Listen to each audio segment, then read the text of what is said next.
এটি হচ্ছে একটি ওয়াটার ফ্লো মিটার। এই ওয়াটার ফ্লো মিটার এর মডেল হচ্ছে YF-S201। এই ওয়াটার ফ্লো মিটারের সাহায্যে কোনো পানির লাইন দিয়ে কি পরিমাণ পানি প্রবাহিত হয় তা পরিমাপ করা যায়। এই ওয়াটার ফ্লো মিটার কিভাবে কাজ করে তা আমি দেখাবো।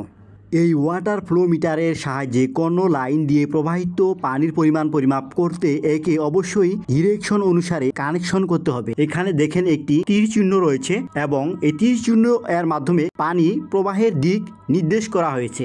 অর্থাৎ পানির ইন লাইন এই পাশে কানেক্টেড হবে এবং আউট লাইন এই পাশে কানেক্টেড হবে। ইন লাইনে পানির পাইপ কানেক্টেড হয়ে পানি এই পাশ দিয়ে প্রবেশ করে এই আউটলাইন দিয়ে বেরিয়ে আসবে। তো এই ফ্লো মিটারের ভেতরে কি রয়েছে এবং এটি কিভাবে কাজ করে সেটি দেখাবো। এই ফ্লো মিটারে 3টি কেবল রয়েছে, 1, 2, 3। এর মধ্যে রেড এবং ইয়েলো এই দুটি কেবলে 24 ভোল্ট ডিসি সাপ্লাই দিতে হয়। এটি হচ্ছে এর সিগন্যাল কেবল।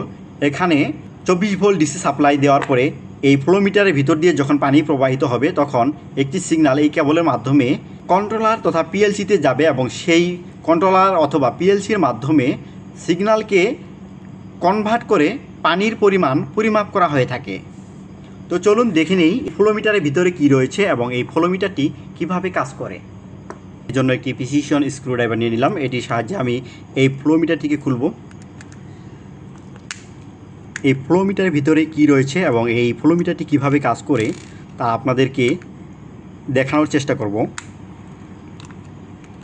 ফ্লো মিটারটি খোলা হয়ে গেছে। এই পিসিবি বোর্ডে একটি রেজিস্টার এবং একটি সেন্সর রয়েছে।